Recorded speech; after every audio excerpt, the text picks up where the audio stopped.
Pourquoi travailler avec des grosses corporations, c'est souvent de la merde.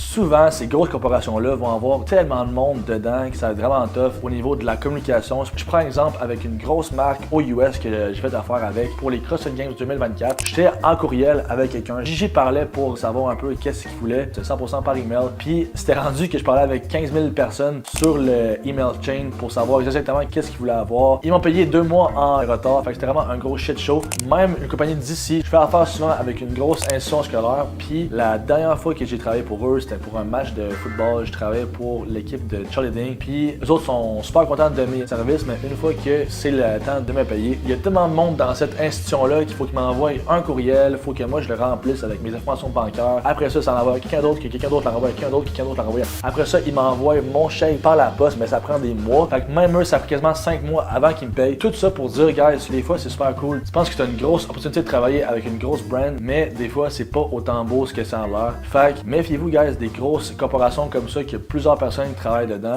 Moi perso, j'ai vraiment affaire avec des business moins grosses comme ça, ou juste des business qui sont vraiment mieux gérés, puis tu es directement en contact avec la personne de ce domaine-là. Donc voilà la morale de cette histoire.